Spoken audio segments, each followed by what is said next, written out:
So, I'm standing in front of a man who has spent 40 years perfecting the kingdom's most respected basic punching technique. The crowd around us has been studying this technique since they were children. It is widely known to be flawless. The kingdom has a name for it that means flawless. There is a Wikipedia page for the flawlessness. Basically, I open my mouth and I tell him, with the calm authority of a guy who has been a librarian for 10 years and arrived in this universe yesterday. There are 12 flaws in your punching routine. 12, pick up your jaw. I'll wait. Hi, I'm August. Welcome to where I follow the Tao through the dumpster of every isekai I get yanked into so you don't have to. Let me back up. A few weeks ago, I was a perfectly normal high school librarian. Today, I am the worst teacher in the worst department of the worst-rated educational institution in a fantasy world I do not legally have the credentials to be employed in. I have one student because I scammed her into thinking I was a wise sage.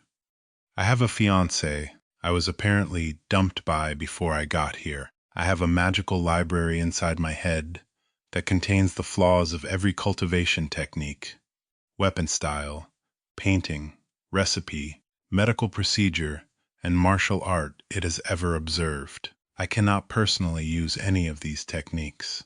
I cannot fight. I cannot cultivate.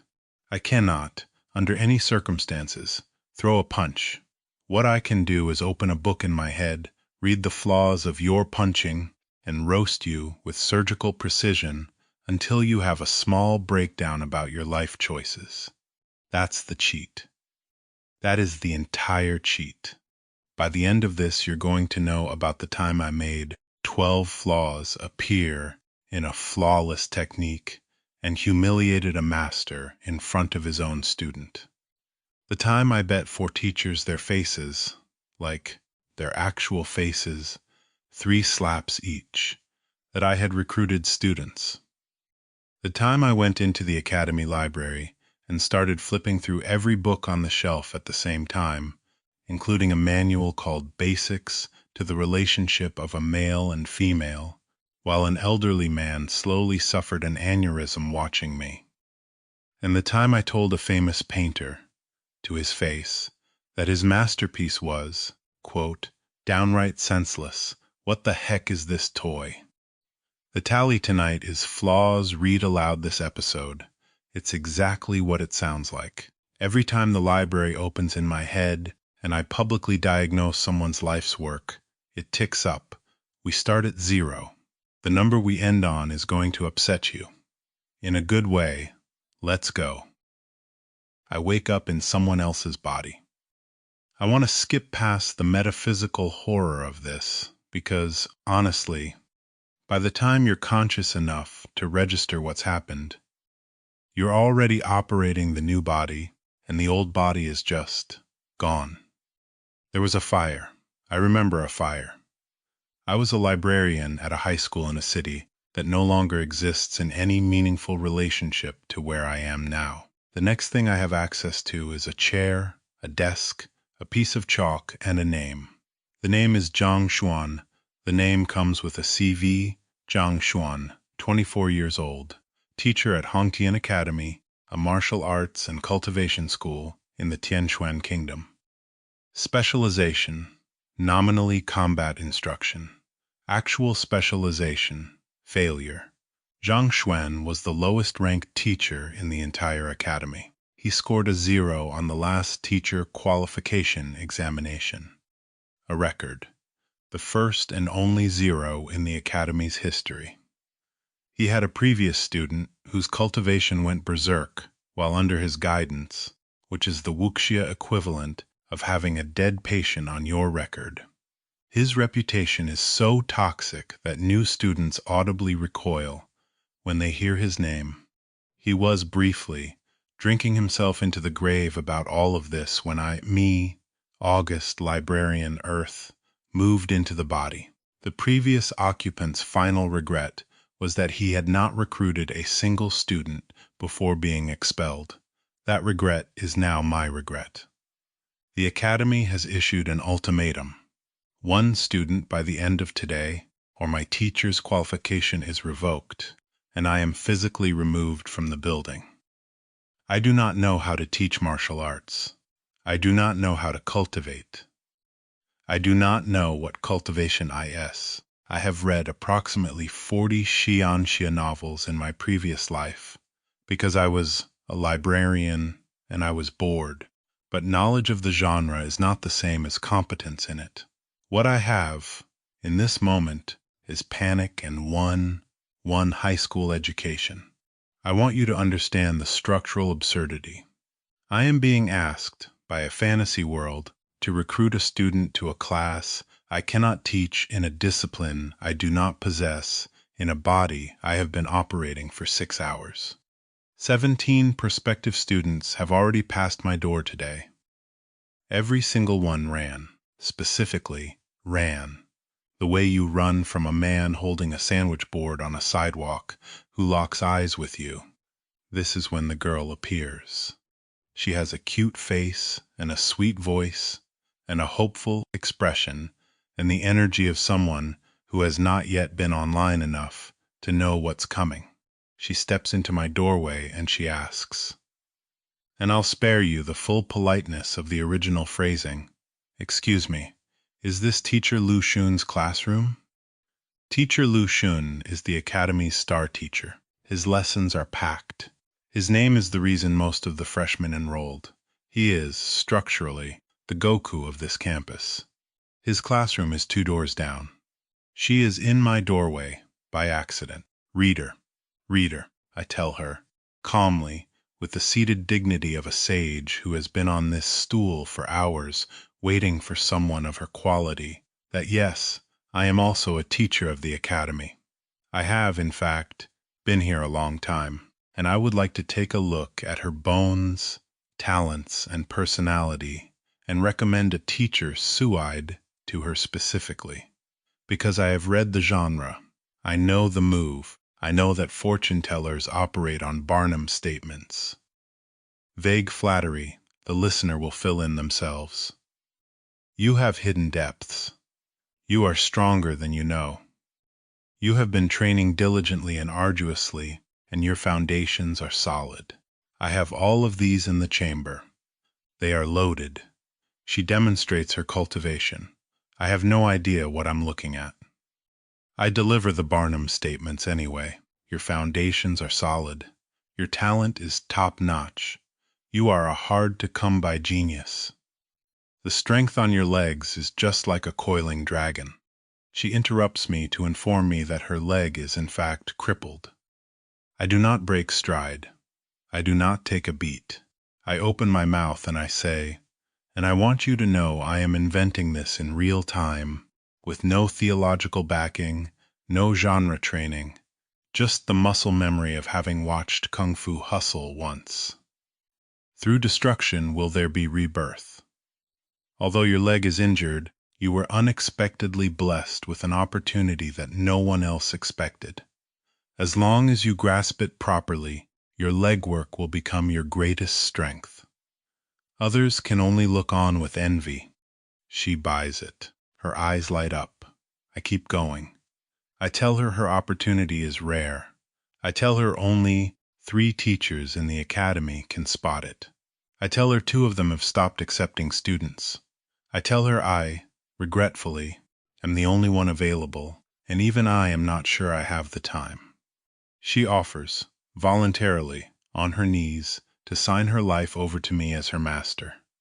I accept. I produce a dagger. I cut her hand. A drop of her blood lands on my teacher's identity token. The token glows. The bond is registered. Her name is Wang. She is now my student. She turns to leave to go pick up her bedding. The whole transaction has taken approximately 4 minutes. She has no idea she has just signed a binding cultivation contract with the worst teacher at the worst rank of an academy that is about to fire him for being the worst. I have done it. 1 student. The job is saved. The previous Zhangshan's last regret is fulfilled, and his lingering soul releases its grip on this body, which means I am now the sole operator. Cool, cool, cool, manageable. I will figure out the rest tomorrow. I will read some books. A bell sounds in my head. Not a literal bell. The kind of bell that only rings in a story when something has been bestowed upon a protagonist by a higher power. The kind of bell that has subtitles. A voice intones, with cosmic authority. The heaven and earth are callous, treating all beings like dogs. The sun sets and the moon wanes. An imperfection appears in the heaven and earth. A palace appears in my head. On the door, 4 words in glowing letters. Library of Heaven's Path. Of course it's a library. Of course. I was a librarian. I died as a librarian. I have woken up in another world with a new library. Universe, you and I are going to have words. I open the door. I walk in. I am surrounded by infinity, bookshelves stretching to a horizon I cannot perceive. Every shelf is full. Every book is glowing slightly. This is the most beautiful library I have ever seen, and I would like to spend the rest of my afterlife in it. I reach for a book. My hand passes through it. I cannot grab any of the books. I am the librarian of a library in which I cannot touch the inventory. I would like to file a complaint with management. I sit down on the floor of an immaterial palace inside my own head, and I have a small, dignified breakdown. The voice does not return to clarify. The library does not unlock. I cannot read the books. I cannot use the books. I do not know what the library does. The other transcenders in the genre get old grandfathers who teach them legendary techniques. They get systems that level them up. They get rings of universal the Stordries. I got a haunted library that won't let me check out a book. This is my golden finger. This is my cheat. And I want to mark this moment, fellow travelers, because the way this story handles its cheat is, and this is the cosmic irony, actually load-bearing. Most cheat protagonist stories give the MC a power that does the work for them. Solo leveling makes you stronger. Vending machine makes you stronger. Plant sprouts make you stronger. Mine makes me a really good consultant. I do not become powerful. I cannot directly use anything in the library. What I can do, eventually, when the library decides to teach me, is read other people's techniques and immediately know what's wrong with them. The cheat doesn't make me a fighter. The cheat makes me an eater. End of day 1. I have 1 student. I have a cheat I cannot use. I have a job I do not deserve. I am going to be fine. Day 2. The academy is buzzing. Wang Ying showed up to a registration office and announced she was Zhang Xuan's student. The clerk laughed at her until she showed her token. Then the clerk stopped laughing. Then the clerk went and told 3 other teachers, who told their students, who told their friends, and now there is a small but excited crowd outside my classroom. The crowd is here because they want to watch. The way you want to watch a building demolition. The crowd has decided, on its own, that the only reason a girl as cute as Wang Ying could possibly have signed up to study under the academy's worst teacher is that I tricked her, and they would like to be present when she figures it out and the bond is voided publicly. This is, in their defense, a correct read. I did trick her. I am 100% the swindler they think I am. I am, however, also the holder of an unspecified power magical library, and, more importantly, the holder of a job that depends on her staying enrolled. So, I have to teach her. A teacher named Cao Shang steps to the front of the crowd. Cao Shang is mid-tier in the faculty, a guy who teaches a real combat curriculum, and he has decided he would like to be the architect of my public undoing. He suggests, generously, that since Wang Ying needs to start somewhere, my first lesson should be diagnosing the punching technique of a different student, a kid named Liu Yang, so that Wang Ying can see what teaching looks like. Liu Yang steps forward, cocky, confident.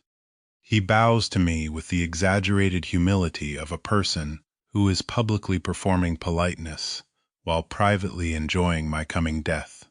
He demonstrates his routine. The routine is called Soaring Flower Fist. It is the kingdom's most basic punching technique. Every cultivator in the realm has practiced it since childhood. It has been refined for thousands of years by a parade of grand masters. It has a popular nickname, which is, and I am not making this up, flawless fists. It is the platonic ideal of a starter routine. There is, by consensus, nothing wrong with Soaring Flower Fist. Cao Zhong picked it on purpose.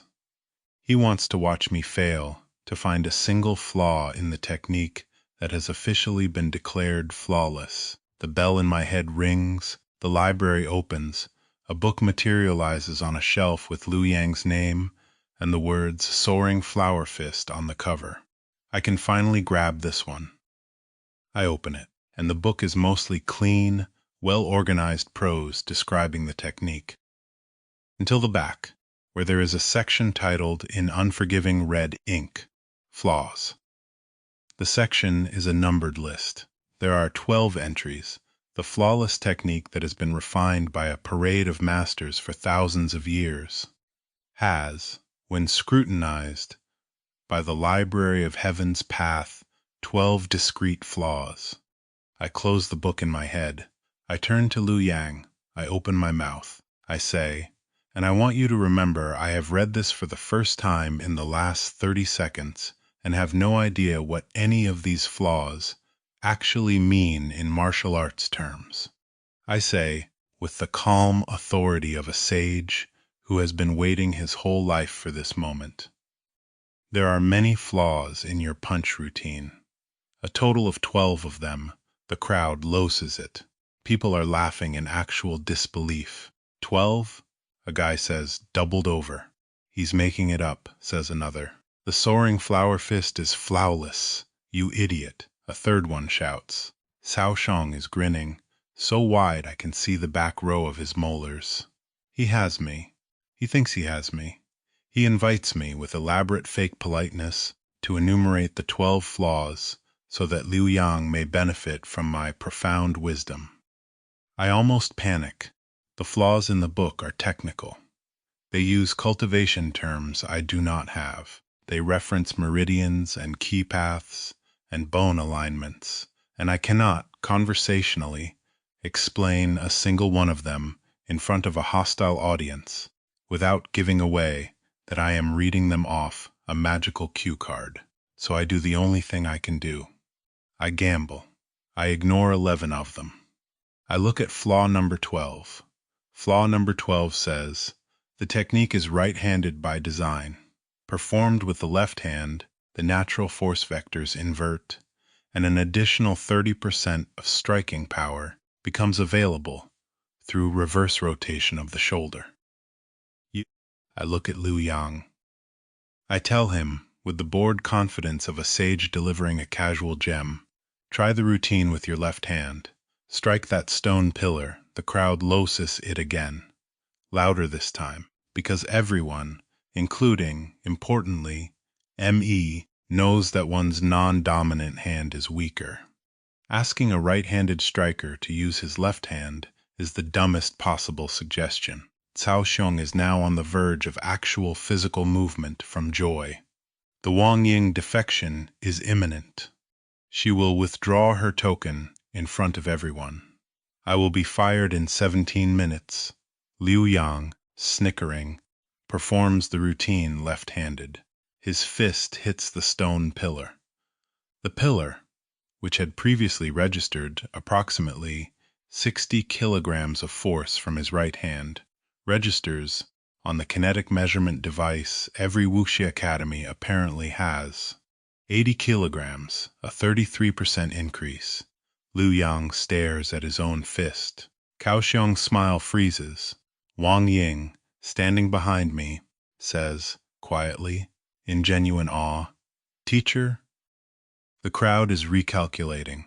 The soaring flower fist has been practiced for 1,000 years by the best minds of the kingdom. Someone, in that 1,000 years, must have noticed that the left-handed version was stronger. Someone must have, right? Right. No one did. I, the worst teacher in the academy, the man who scored 0 on his teacher qualification examination, the man who tricked his only student into enrolling 4 hours ago, have just identified a strength bonus in the kingdom's most studied basic technique that nobody has caught for 10 centuries. This is Face Slap 1. This is also Tally Update 12, because even though I only spoke one flaw aloud, the book in my head logged 12 in my universe, and I want every one of those entries on the scoreboard. The crowd disperses awkwardly. Cao Sheng leaves without making eye contact. Liu Yang asks if he can become my student, and I, magnanimously, do not point out that he is a different teacher's enrollee, and that this would technically be poaching. I say we will see. I take his identity token in advance. I have him sign in blood. He has just become my second student by accident in front of his own teacher on the day I was supposed to be expelled. I close my classroom. I sit at my desk. I stare at the wall. The library, I am beginning to understand, does not make me strong. The library makes everyone else wrong. The library is a Yelp page for human technique. I am a guy with a phone full of bad reviews and the ability, evidently, to publish them. Wang Ying brings me tea. It is, I think, going to be a productive semester. Word travels fast in a small academy. By the next morning, 2 more students have shown up at my door, a serious-faced boy named Zheng Yang and his quiet sister Mo Xiao, and they ask, with the almost religious humility of people who have just heard a rumor and want it confirmed, whether it is true that I am secretly a master who has been hiding his strength. I am not secretly a master. I am loudly a librarian. But the bell in my head rings while they're standing there, and the library obligingly records both of their cultivation profiles and their secret aspirations, and the names of their dead grandfathers, and I, with the calm authority of a sage who has known them all their lives, deliver a recommendation about which cultivation path will suit each of them. The recommendation is correct. Of course it is. The library said so. They sign their tokens. I have 4 students. I have, in 36 hours, gone from a man on the verge of expulsion to a man with the academy's fastest enrollment rate. This is when I realize I have a logistics problem. The academy gives its teachers identity tokens, physical tokens, which are required for binding a new student. The teacher in charge of distributing tokens gave me 4 tokens at the beginning of the term, a number he chose specifically because he believed I would not use any of them. I have used all 4. I need more tokens. To get them, I have to walk to the logistics building and present my case to the man who hates me. His name is Qian Biao. Qian Biao is a 350-kilogram teacher with the personality of a customer service line that has just learned its company is being acquired. He is petty. He is cruel. He has an ongoing grudge against the previous occupant of this body for refusing his bribery scheme 3 years ago. He has been waiting the entire intervening time for the moment when he could publicly humiliate me out of the academy. He thought today was that day. I am about to give him today. I walk into the logistics building. He sees me. His face splits into a grin. "Yo," he says. "Isn't this our star teacher? Coming to return your unused identity tokens?" The other 3 logistics teachers, also corrupt, also gleeful. Start cackling with him. I tell him, evenly, that I have used all 4 tokens and would like to claim more. The cackling intensifies. Use them? Qian Biao gasps between laughs. You? The man with 0 marks on his teacher qualification examination? Are you joking? The other teachers chime in. He's bragging. He has no students. Throw him out. I do not get angry. I smile. I say, why don't we bet on it? Qian Biao stops laughing for a half-second. Bet? He says, recovering. Sure. What could you possibly have to wager? And I tell him, with the casual cadence of a man proposing a friendly wager over a card game. Not money, not items. We bet faces. If I lose, you slap me 3 times in front of everyone. If you lose, I slap you 3 times in front of everyone. Qian Biao falters. He is the senior teacher. He outranks me. He has a reputation to protect. To be slapped, physically slapped, by the academy's worst teacher would not be a setback. It would be a career-ending humiliation. Other teachers around him start murmuring. The other 3 logistics teachers see Qian Biao hesitating and begin calling him a coward. Qian Biao agrees. Then, in a flush of bravado, he turns to the other 3 teachers, the ones who were just cackling alongside him, and asks if they would like to bet on the same terms. I look at them. I smile wider. They, to my genuine delight, agree as well. I now have 4 teachers wagering their faces against my ability to produce student tokens. 3 slaps each, 12 slaps total, to be delivered if I win. My right palm is going to need an ice pack. This is the universal Wuxia scam. The trick is that they think the bet is, can the worst teacher recruit students? I know the bet is, do I have 4 signed tokens in my pocket already? I produce them. 1, 2, 3, 4. Each token glowing faintly with a different student's blood signature. Qian Biao's face goes a color I will treasure for the rest of my new life. These are fake, he stammers. I tell him, sweetly, that he can verify them with the Academy's central registry. He sends a runner. The runner returns. The tokens are real. The students are real. The enrollment is real. Now, I say, who's first? The first slap connects with Qian Biao's left cheek with a sound that, the Academy historians will later confirm, was audible from the Compendium pavilion 2 buildings over. He staggers. The second slap rotates him 90 degrees. The third one, and this is the one I'm proudest of, catches him as he's turning back, on the other cheek, restoring symmetry to the universe. Then I do the other 3, in sequence, and one of them tries to dodge, which I, August, Librarian, am not athletically capable of preventing, but the library quietly informs me where his head will be in 0. 4 seconds, and I plant a hand there in advance and just let him walk into it. 12 slaps. 4 faces. 1 spectacularly humiliated logistics department. I leave with 8 new identity tokens. Qian Biao does not look up from his desk. The other 3 teachers are silently icing their cheeks. The clerks who were watching from the back row will be telling this story at their grandchildren's weddings. Walking back across the campus, I pass Sao Zhong. The teacher from yesterday's punching scene, he sees me. He does not make eye contact. He pretends he is reading a scroll. The scroll is not in his hand. He is reading the air.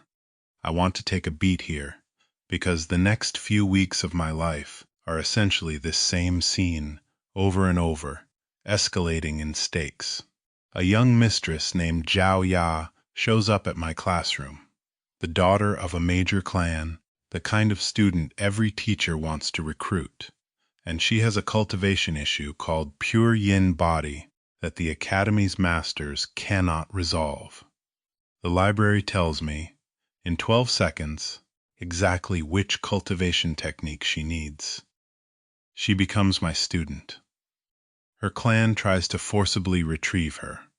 Her clan retreats with significant loss of face when they discover she signed willingly. The spear genius, Zheng Yang, turns out to be a once-in-a-generation talent whom the Academy's combat instructors had been quietly fighting over. He is now mine. They are quietly fuming. Liu Yang's original teacher, the one I poached from publicly, files a formal complaint. It goes nowhere. The complaint requires the original teacher to admit, on paper, that I diagnosed a flaw in the soaring flower fist that he, despite teaching the technique for 15 years, never noticed. He cannot bring himself to write that sentence. The complaint dies on his desk. By the end of the first month, I have 9 students. I have the 3rd fastest enrollment rate in the entire academy. The academy administration, which was about to expel me, sends me a formal letter requesting that I report to the principal's office for an achievement review. The phrase achievement review is, I learn, the academy's way of saying, we would like you to explain how you, specifically, are not who we thought you were. I attend the meeting. I bow. I say, with the appropriate humility, I have merely been doing my best. The principal nods. He gives me a small bonus. He also. And this is the detail I want you to clock.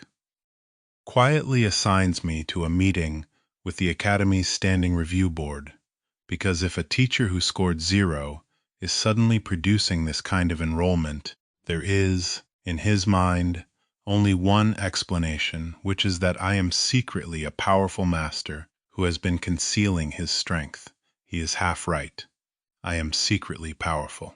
The power is a haunted library that won't let me touch the books. He cannot know this. I cannot tell him this. I bow again. I leave the library hums, contented, in my head. We are doing great. So now I have a problem.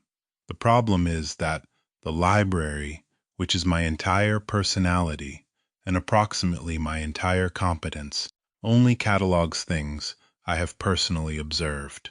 If a student demonstrates a technique, the library reads it. If I see a manual, the library reads it. If I do neither of these things, the library is empty on the subject. I have students at multiple cultivation tiers.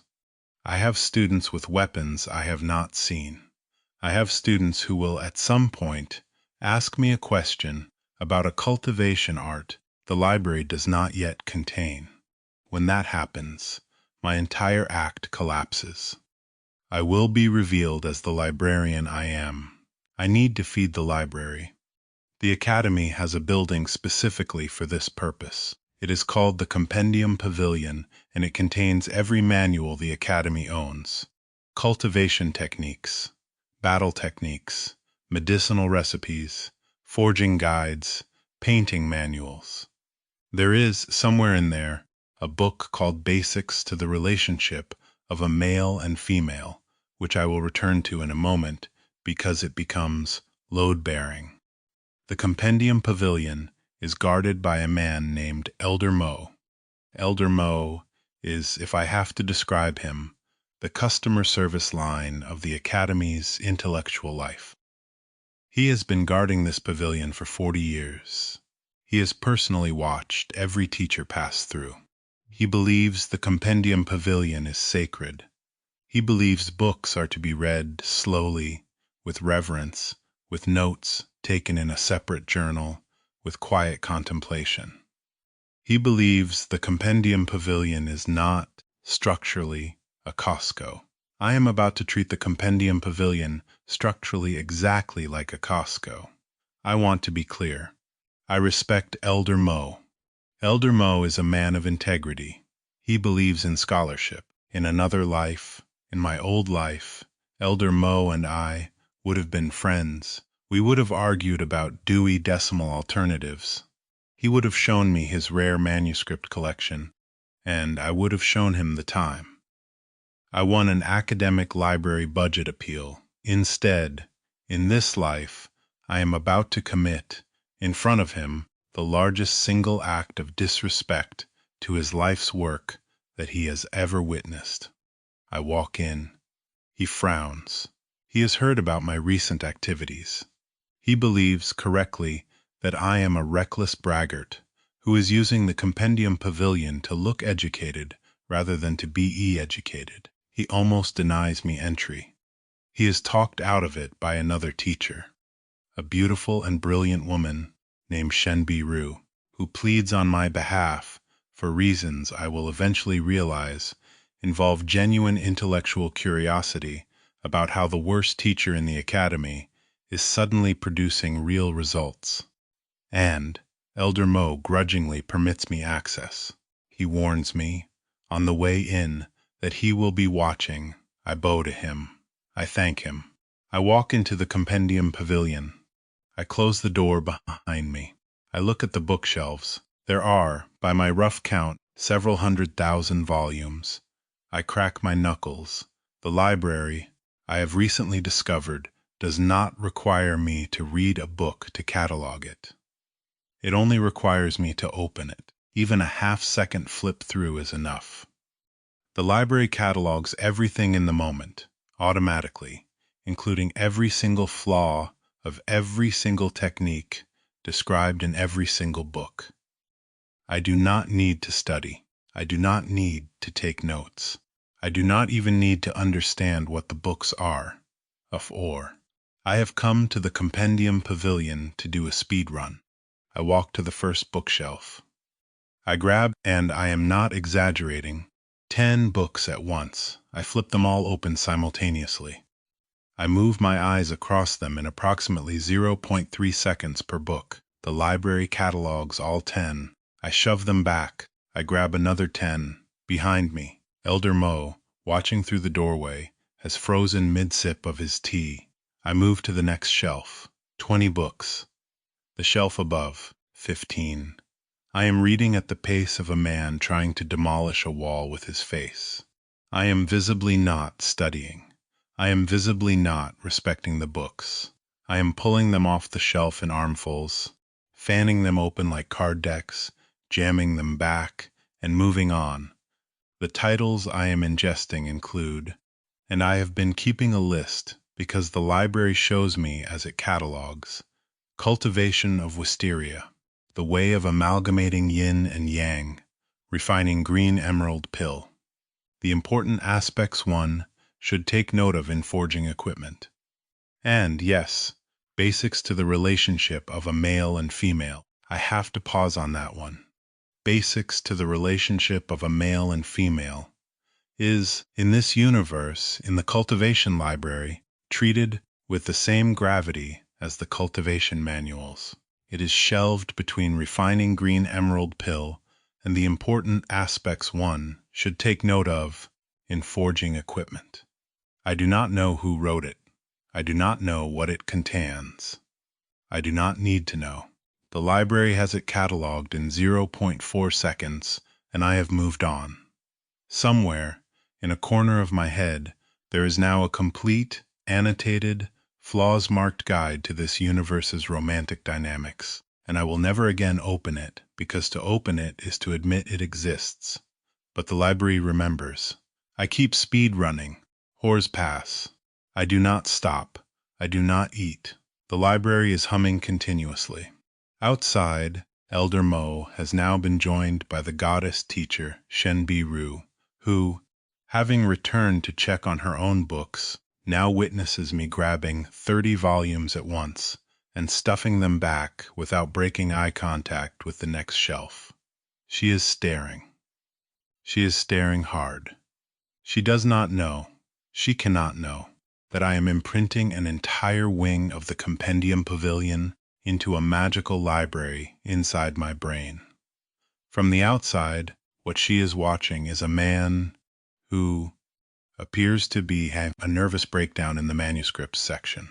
A man flipping books like he's trying to find a specific cookie recipe before guests arrive. A man whose lips are moving silently. She turns to Elder Mo. She says, "Is he okay?" Elder Mo cannot answer. Elder Mo has had to sit down. He is fanning himself with a parchment. His complaint is no longer that I am disrespecting the Compendium pavilion. His complaint is that I am physically wearing out the bindings. By sundown, I have processed the entire 4th floor. By midnight, I have processed the entire 3rd floor and started on the 2nd. By dawn, and the Academy will spend years trying to figure out what I actually did this night. I have personally flipped through every single manuscript in the Compendium pavilion. The library, in my head, now contains a complete snapshot of the Academy's collected wisdom, with flaws marked. In every single technique, in every cultivation art, in every weapon style, in every medicinal recipe, in every forging method, in every painting tradition, and in basics to the relationship of a male and female, which, to be clear, I will never actually consult, but which is there if I need it. I walk out at sunrise. Elder Mo is asleep in his chair with the empty teapot in his lap. Shen Bi Ru is staring at the ceiling like a woman who has just witnessed something she will need to discuss with a therapist. I bow to them both. I leave. I sleep for 14 hours. When I wake up, I am, on paper, the most well-read teacher in the Academy. In my own head, I am also a man who has been credentialed as a romance expert by a haunted card catalog. I want to take an honest beat here. What I love about this stretch of my life, about the way the library works, about the way my powers have been engineered, is that the cheat is fundamentally about respect. Most cultivation novels treat the protagonist's golden finger as a way to bypass the work. Mine doesn't. Mine reward the work.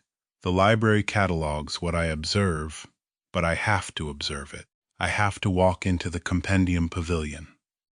I have to physically flip through every book. The cheat doesn't make the books appear in my head spontaneously. The cheat says, if you put in the time, I will give you the comprehension. That is, and I want this on the record, a more honest cheat than most cultivation novels offer. Most golden fingers say you are special. Mine says you are a librarian. You wanted to read books for a living. The universe heard you. The universe gave you a library. Now you have to flip through every single page. Elder Mo, snoring in his chair behind me, will eventually figure out what happened. He will become, and this is the arc, one of my closest allies. The man who tried to keep me out of the Compendium pavilion will become the man who, 2 arcs from now, brings me books from sects that are not even legally allowed to share their manuscripts, because he saw that night what most teachers in the Academy will not admit, that I do, in fact, respect the books. I respect them so much that I have inhaled them all. A snarkier story would have made Elder Mo a permanent obstacle. This one makes him a colleague. I love that, anyway. Now I have the entire compendium in my head. The next 4 arcs are essentially me using this knowledge to humiliate, in escalating order, a frenzied clan, an enraged elder, a goddess teacher who needed help with her cultivation block, a young mistress's bodyguards, and an entire pavilion of art appraisers. Let's go. So one of my students is the young mistress Zhao Ya, daughter of the powerful Wang clan, beautiful, talented, and saddled with a cultivation condition called pure yin body that nobody in the Academy has been able to fix. The Wang clan does not like that she signed under me. They believe I am a charlatan who has tricked their daughter into a low-prestige tutorial. They send a small delegation to the Academy to discuss her enrollment, which is Wuxia, for we would like to retrieve our heir from your custody, and we are prepared to be physical about it. I am about to fight a clan. Well, fight is generous. I am about to be diplomatically present while my students fight a clan. The Wang clan delegation arrives. Xiaoya stands behind me. The delegation's leader, a man whose primary identity is eyebrows, informs me, with the polished disdain of a corporate takeover lawyer, that they have come to retrieve their young mistress from the unsuitable influence of a teacher of my notably low rank. He invites me, generously, to release her quietly. The library has, by this point, cataloged Zhao Ya's cultivation profile, her bloodline, her constitution, and the specific reason her clan masters could not solve her pure yin body. I open the book. I look at eyebrows. I say, Zhao Ya has not signed away her cultivation. She has signed away her teacher. The relationship is binding, blood-sealed, and academy witnessed. You cannot revoke it without her consent. He sneers. Her consent is the clan's consent. I tell him, evenly. In academy law, it is not. You are welcome to file a formal complaint with the principal. He will receive you in 73 days, which is the next available appointment slot, and he will rule against you, because the academy does not unbind teacher-student relationships at clan request. If you would like to resolve this faster, I propose an alternative. I will solve her pure yin body, here now, in front of you. If I succeed, the clan publicly acknowledges that I am her teacher. If I fail, she leaves with you, and I personally walk her to the gate. Eyebrows hesitates. The clan elders look at each other. Pure yin body has been worked on by their clan healers for 2 years. 2 years of failure. The probability that I, the worst teacher in the academy, will solve in 5 minutes what their best minds couldn't solve in 2 years is, in their estimation, rounded to 0. They accept the bet. They accept it confidently. I open the library. I read Zhao Ya's profile.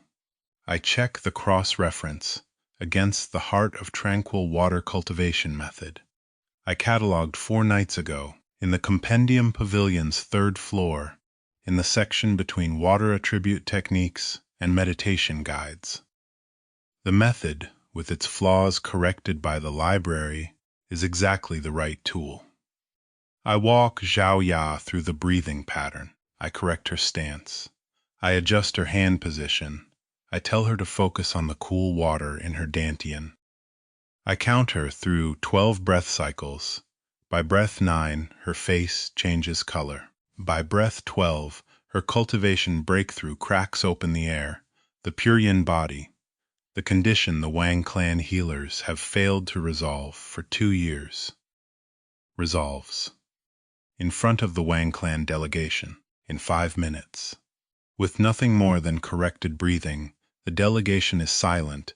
Zhao Ya, eyes wet, bows to me.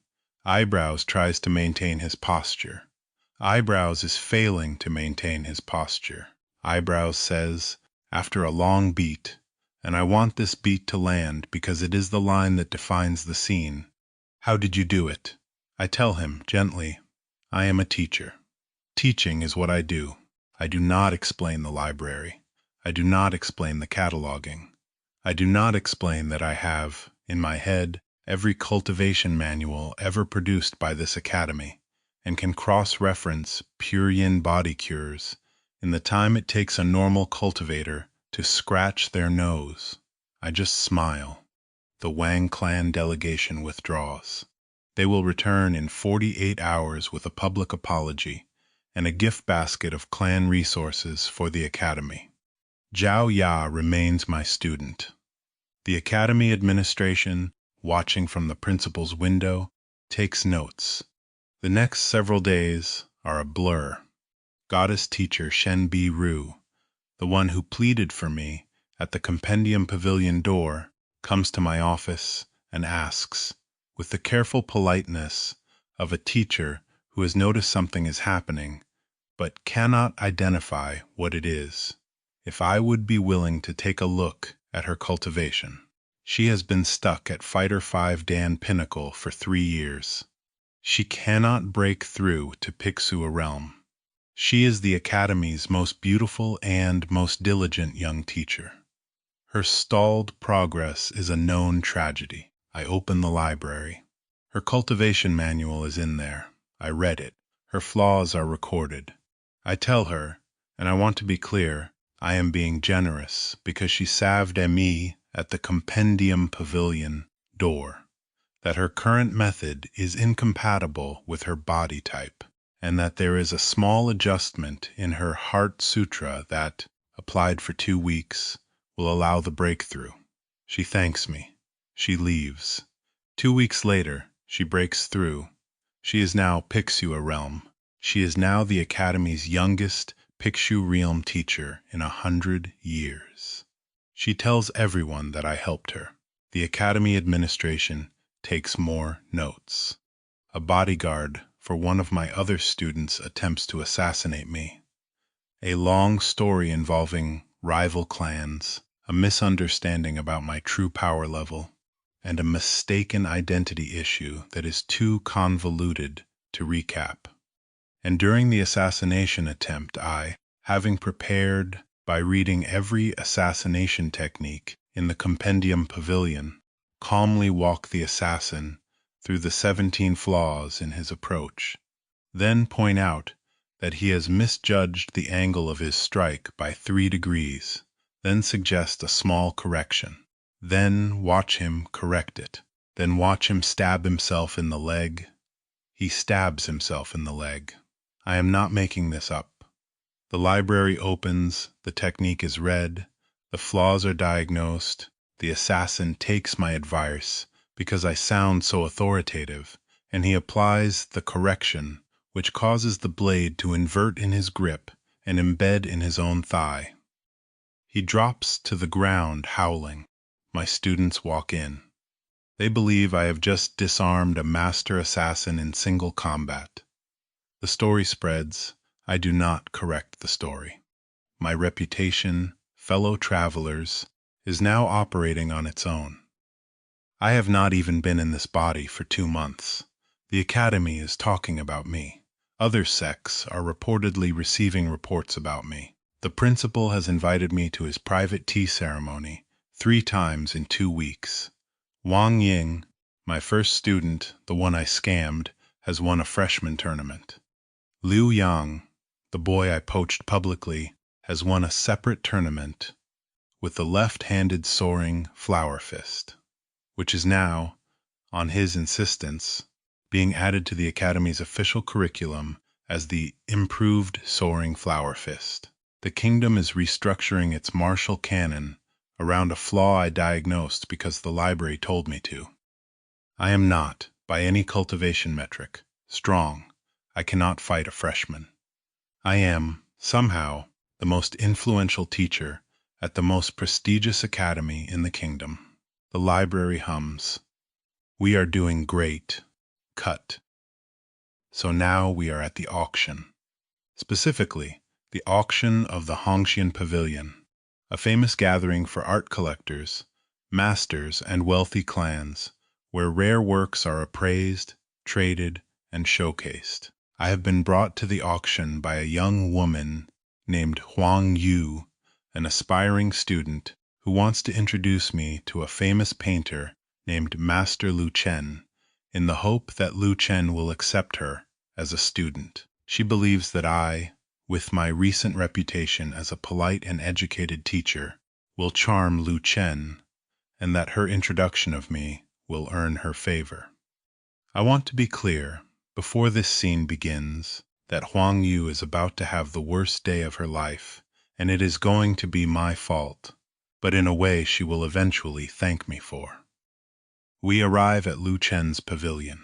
Master Lu Chen is in his 60s, white-bearded, soft-spoken, the kind of artist whose paintings are described as priceless by people who actually own them. He greets us politely. He invites us to appraise some works he has on display as a kind of icebreaker. The works are by various famous artists. Huang Yu, performing diligently, offers careful and measured praise. I open the library. The library has, in fact, catalogued every painting in the Compendium Pavilion's art section, including a subshelf of works by Master Lu Chen himself. I know exactly what I'm looking at. Lu Chen brings out one final painting. He presents it modestly. He invites me to share my thoughts. The painting is one of his own. He is not telling me this. He is testing me. He wants to see if I will recognize the master's hand and offer fawning praise, which would suggest I am a sycophant, or if I will offer real critique, which would suggest I am a serious mind. The library is open. I can see, in my head, the book on this exact painting. The title of the book includes Lu Chen's name. I know this is his work. I look at the painting for a long beat. I look at Lu Chen. I look at Huang Yu, who is vibrating with the desperate hope that I will say something flattering. I open my mouth. I say, downright senseless. What the heck is this toy? Huang Yu makes a sound. The sound is not a word. The sound is the noise a person makes when their soul exits their body and stands several feet away in horror. A guest in the pavilion, a man named Bai Shun, who had been hoping I would embarrass myself, barely contains his glee. He sing-songs. Is this the knowledge and talent you spoke of?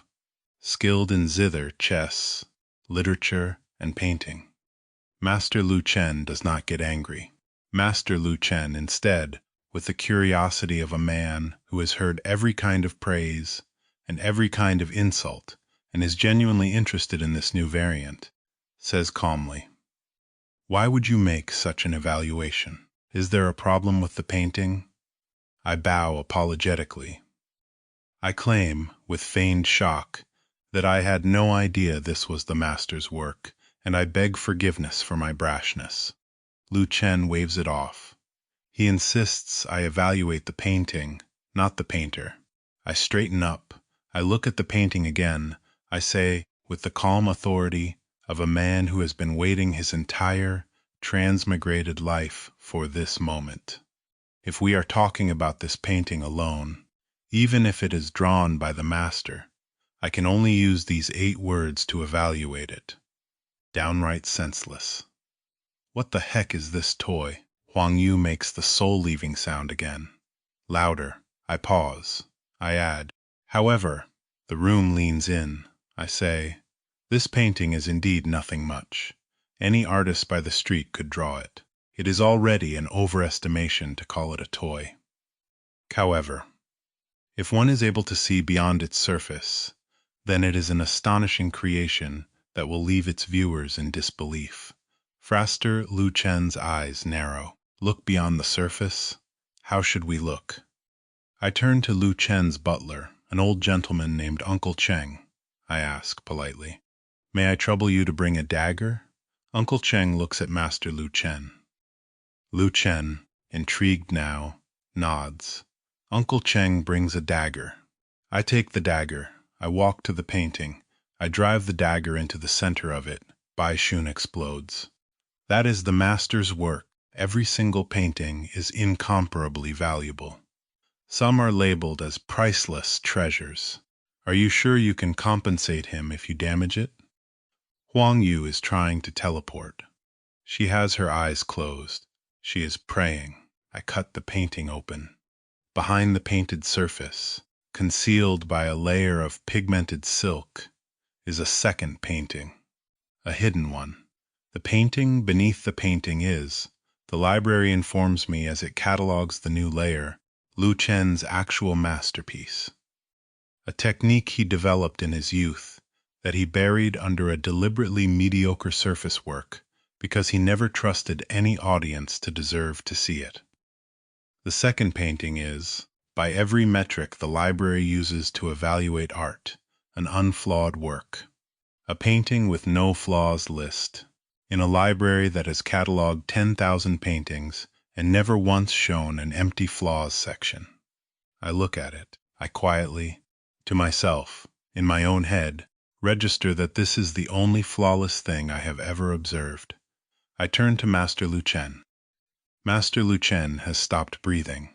He stares at me. He stares at the dagger in my hand.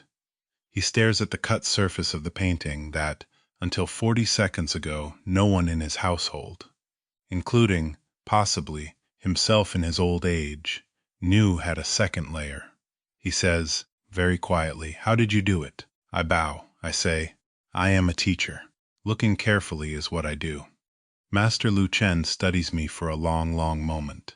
Then, in front of his butler, in front of Bai Shun, in front of Huang Yu, who is now openly weeping with relief, Master Lu Chen, the most respected painter in the kingdom, asks me, Zhang Xuan, the lowest-ranked teacher of Hongtian Academy, the man who scored a 0 on his teacher qualification examination 2 months ago, if I would consider taking him on as a student. And I want this on the record, have the grace not to say yes immediately. I tell him gently that I am honored and that I will think about it. Huang Yu has fainted. I leave the Hongtian pavilion with Lu Chen's contact information, his standing offer of mentorship, an invitation to his personal collection viewing, and a quiet understanding from Bai Shun, who watched the entire scene, that I am no longer to be mocked in any room he enters. The library hums. The library is, I have come to realize, not a cheat in the way the genre usually deploys cheats. The library is not an upgrade. The library does not make me strong.